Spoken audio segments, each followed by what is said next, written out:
यहाँ चलो बाहर कहीं खेत साइड घूम कर आते हैं। तब मैं और नेहा दोनों खेत साइड घूमने गए और दोनों में आकर्षण बढ़ गया। उसके बाद सब कुछ हुआ, लेकिन एक दिन नेहा के पापा ने देख लिया और फिर जो हुआ। तो दोस्तों नमस्कार, मेरा नाम नेहा है। अभी मैं 24 की हूँ, लेकिन ये बातें उस वक्त की हैं जब मैं 18-19 साल की रही होगी। हमारा गांव राजस्थान के एक छोटे से इलाके में था, जहाँ सुबह सुबह खेतों से मिट्टी की खुशबू आती थी और शाम होते ही चारों तरफ शांति छा जाती थी। उस उम्र में मेरा फिगर भी वैसा ही था, थोड़ा भरा पूरा, कमर पतली, और जो कुछ ऊपर नीचे था वो थोड़ा ज्यादा ही नजर आता था। गांव की लड़कियां मुझसे जलती थीं और लड़के तो बस पीछे पीछे घूमते रहते थे। मैं ज्यादा बनाव सिंगार नहीं करती थी, बस सादा सलवार सूट में रहती। लेकिन लोग कहते थे कि मेरी चाल में कुछ जादू है, नजरें खुद ब खुद खिंच जाती हैं। मैं हंसकर टाल देती, सोचती कि लोग भी न कुछ भी बोलते हैं। आरव हमारे पड़ोस में ही रहता था। हमारे घरों के बीच सिर्फ एक दीवार थी। बचपन से हम साथ खेलते थे। वो मुझे हमेशा तंग करता, कभी मेरी गुड़िया छीन लेता, कभी मेरे बालों में फूल लगा देता और कहता, देख नेहा, तू आज दुल्हन लग रही है। मैं गुस्से में मारने दौड़ती, वो हंसता हुआ भागता। स्कूल भी हम एक ही साइकिल पर जाते थे, वो आगे, मैं पीछे। कभी कभी वो जानबूझकर ब्रेक मारता ताकि मैं उससे टकरा जाऊं। मैं चिल्लाती, आरव, मार डालोगे क्या? वो हंसता, अरे बस थोड़ा मजा ले रहा हूँ। फिर हम बड़े होने लगे। मैं 10वीं में आई तो लगा कि आरव थोड़ा बदल गया है। पहले वाली शरारतें कम हो गईं। अब जब मिलता तो ज्यादा घूरता, मेरी आंखों में देखकर बात करता। मैं शर्मा जाती। गांव में लड़कियां जल्दी समझ जाती हैं कि किसी लड़के की नजर में क्या चल रहा है। मेरी सहेली प्रिया ने एक दिन कहा, नेहा, आरव की नजरें तेरे ऊपर टिकी रहती हैं, लगता है कुछ कुछ हो रहा है।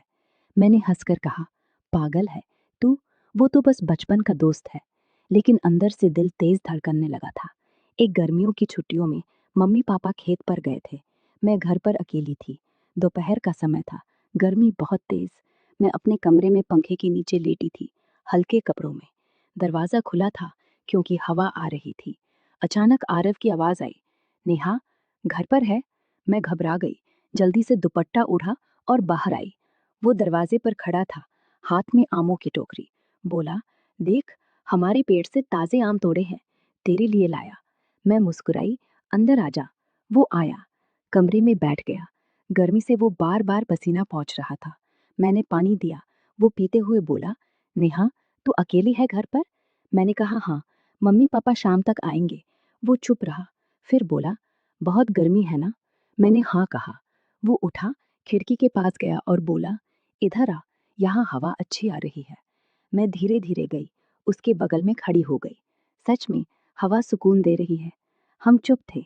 फिर वो धीरे से बोला, नेहा, तेरी खुशबू बहुत अच्छी आ रही है। मैं शर्मा गई, दिल जोरों से धड़का। मैंने कुछ नहीं कहा। वो थोड़ा और करीब आया, उसका कंधा मेरे कंधे से छू रहा था। लगा कि अब कुछ होने वाला है। लेकिन तभी बाहर से पड़ोस की आंटी की आवाज आई। हम अलग हो गए। वो हंसकर बोला, चल, मैं जाता हूँ, आम फ्रिज में रख लेना। वो चला गया, लेकिन मेरा दिल अभी भी तेज धड़का रहा था। सोच रही थी, अगर आंटी न चिल्लाती तो क्या होता। उसके बाद हमारी बातें गहरी होने लगी। शाम को जब गांव सो जाता, वो मेरे घर की छत पर आ जाता। हम तारे देखते।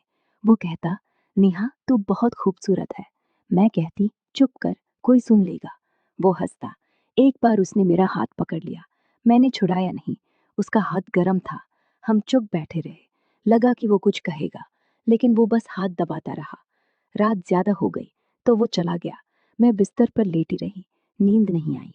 फिर एक दिन गांव में दूर की रिश्तेदारी में शादी थी। सब गए थे। वहां डीजे पर गाने बज रहे थे। आरव ने कहा, नाचेंगी? मैंने शर्माते हुए कहा, नहीं, मुझे नहीं आता। वो हंसा और मुझे नाच के बीच में ले आया। भीड़ में हम बहुत करीब थे। उसका हाथ मेरी कमर पर था। मैंने कुछ नहीं कहा। उसकी सांसें मेरे कानों पर लग रही थी। गाना था, तेरे हाथ में मेरा हाथ हो। मैंने आंखें बंद कर ली। लगा जैसे सिर्फ हम दोनों हैं दुनिया में। गाना खत्म हुआ तो हम अलग हुए। मेरी सांसें तेज थीं। वो मुस्कुरा रहा था। शादी से लौटते वक्त रात हो गई थी। सब ट्रैक्टर ट्रॉली में थे। हम पीछे बैठे थे। अंधेरा था। ट्रॉली के झटकों से हम बार बार टकरा रहे थे। उसने धीरे से मेरा हाथ पकड़ लिया। मैंने नहीं छुड़ाया। पूरा रास्ता हाथ जुड़े रहे। घर पहुंचकर उसने कहा, नेहा, आज बहुत अच्छा लगा। मैं बस मुस्कुराई। दिन ऐसे ही बीतते गए। नज़दीकियां बढ़ती गईं, लेकिन कभी ज्यादा आगे नहीं बढ़ा। वो मुझे छूता था, लेकिन सम्मान से। मैं डरती भी थी और चाहती भी। गांव में बातें फैलने लगी। नेहा और आरव का कुछ चल रहा है। मम्मी को भी शक हुआ। एक दिन पूछा, आरव से ज्यादा बातें करती है क्या? मैंने ना में सिर हिलाया, लेकिन दिल जानता था कि कुछ तो है। फिर अचानक उसके पापा का ट्रांसफर शहर में हो गया। वो जाने वाले थे। उसने मुझे नहीं बताया। मैं खुद उसके घर गई। वो सामान पैक कर रहा था। मैंने पूछा, सच में जा रहे हो? वो उदास था। हाँ नेहा, पापा को जाना पड़ेगा। मैं चुप रही।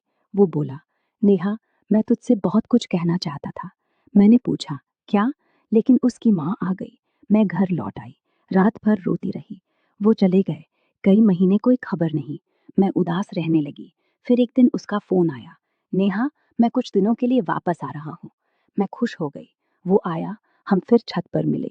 अब हम बड़े हो चुके थे। वो बोला, नेहा, याद है मैं कुछ कहना चाहता था? मैंने कहा, हाँ। वो मुस्कुराया। मैं कहना चाहता था कि तू मेरी सबसे अच्छी दोस्त है। मैं नहीं चाहता कि हमारी दोस्ती कभी खत्म हो। बस यही। मैं चौंक गई। सारे सपने एक पल में टूटे, लेकिन राहत भी हुई। मैं हंस पड़ी। बेवकूफ, मैंने तो कितना कुछ सोच लिया था। वो भी हंसा। उस दिन हमने घंटों बचपन की, आने वाले दिनों की बातें की। उसने कहा, दोस्ती में भी केयर, विश्वास, साथ सब होता है, बस नाम अलग है। आज भी हम अच्छे दोस्त हैं। कभी कभी फोन पर बात होती है। वो मजाक करता है, हम हंस पड़ते हैं।